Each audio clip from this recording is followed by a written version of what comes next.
Bonjour, bienvenue sur Histomed, la chaîne de l'histoire de la médecine en question. Après avoir vu de quoi souffraient les premiers hommes, nous allons essayer avec cette nouvelle vidéo de savoir comment ils se soignaient et d'une manière plus générale, que savaient-ils en matière de médecine. En effet, si la paléopathologie nous donne quelques renseignements sur les maladies qui ont pu laisser des séquelles sur les os de nos lointains ancêtres, qu'en était-il de leurs connaissances en médecine et de leurs pratiques médicales dans le domaine du diagnostic comme de la thérapeutique? En anatomie et en physiologie, par exemple, les peintures des grottes comme celle de la localisation du cœur du mammouth de la grotte d'El Pindal, en Espagne, nous donnent une idée plutôt succincte des connaissances dans ce domaine. Et qu'en était-il pour les connaissances de la pratique médicale? On peut toujours imaginer que la salle d'attente d'un médecin de l'époque ressemblait plutôt à ça. Mais pour y faire quoi? Quelles étaient leurs connaissances dans le domaine du diagnostic et de la thérapeutique, qu'elle fût médicale ou chirurgicale? Les remèdes utilisés, probablement à base de plantes, ne nous sont pas connus. Il faut donc extrapoler à partir des études d'ethnomédecine, ces sociétés primitives qui survivent dans notre monde moderne. Cette approche, on l'a vu, est forcément trompeuse, la flore étant considérablement différente selon les lieux et les époques. Pour ce qui est de la pratique de la chirurgie, nous avons quelques renseignements grâce à la paléopathologie, mais uniquement en ce qui concerne la chirurgie osseuse. Nous savons que les blessures étaient fréquentes, chasse au gros gibier, combats entre clans.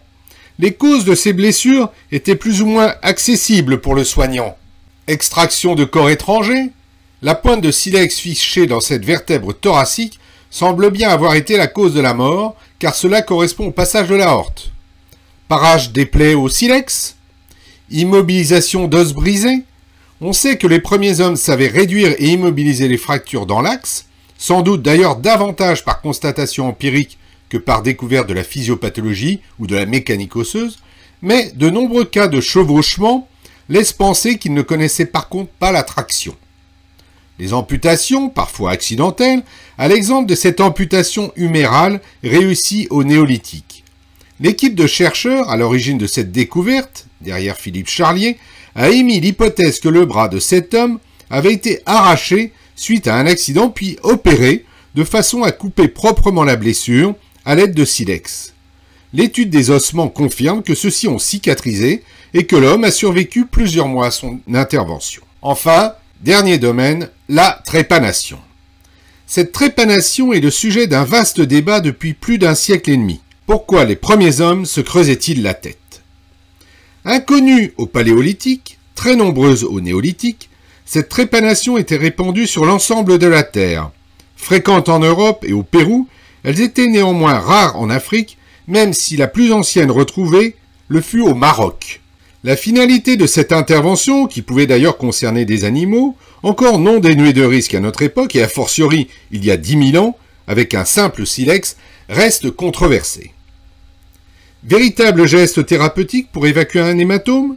Cette hypothèse sous-entendrait des connaissances anatomiques et physiopathologiques poussées, notamment le croisement des voies nerveuses, qu'il est peu probable que les premiers hommes possédaient, d'autant que l'on retrouve rarement des lésions traumatiques sur les crânes trépanés. Néanmoins, on ne peut l'écarter pour certains enfoncements de la voûte. Traitement de céphalée, d'une épilepsie, de troubles du comportement, à l'exemple des opérations dites de la pierre de folie réalisées au Moyen-Âge. Opérations rituelles magiques, qui pouvaient d'ailleurs être intravitam ou post-mortem, pour éloigner un mauvais esprit, telles qu'elles ont été pratiquées plus tard dans certaines tribus, et notamment pour la fabrication d'amulettes avec la rondelle d'os. Cette hypothèse est la plus vraisemblable, mais elle répondait malgré tout à un désir de soin quand elle était pratiquée sur une personne vivante. Pour de nombreux paléopathologistes, la finalité de la trépanation semble en effet avoir toujours répondu à un acte de soin, la question étant seulement d'opposer le caractère rationnel ou non de l'indication. La technique était variable selon les époques et les peuples. Grattage, sciage, limage rotatif, forage unique ou multiple. Le plus souvent pariétal, là où l'os est le plus fin, elle répondait à la règle d'une circonférence externe plus large qu'en interne, afin de préserver les enveloppes du cerveau.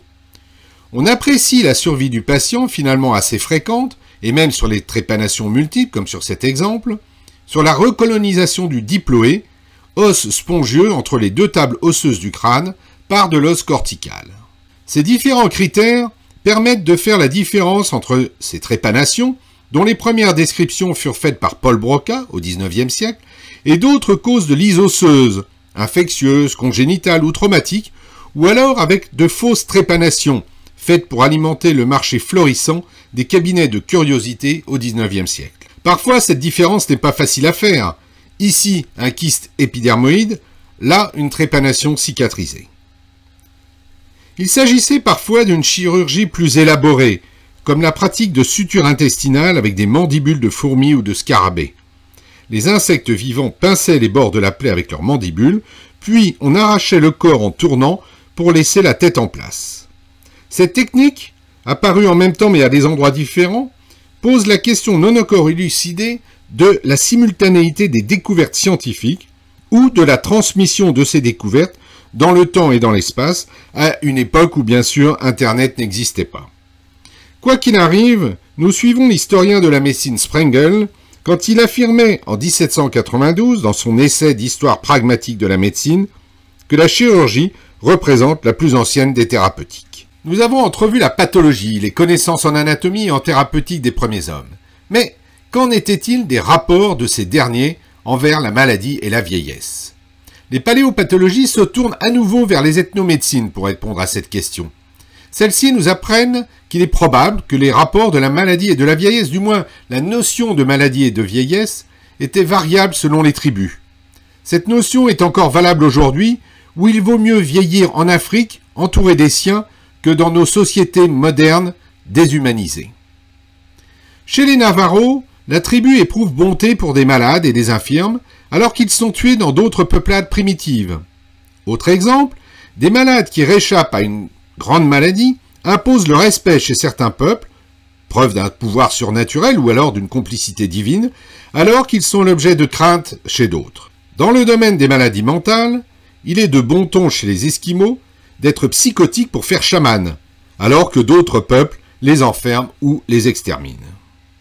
Il ressort néanmoins des études en paléopathologie que nous venons de survoler, que la maladie et la mort a d'emblée engendré une attitude de compassion, d'entraide, premier pas vers la médecine, comme le prouvent ces nombreux exemples de fractures consolidées, malgré l'état de dépendance dans lequel se trouvaient ces blessés, qui ont survécu malgré leur handicap. Naissance de la solidarité. N'était-ce pas dans les définitions de la médecine que nous avons données en introduction? Après cette approche de l'empirisme en médecine préhistorique, Histomed vous invite à survoler l'autre versant de la thérapeutique dans les premières civilisations.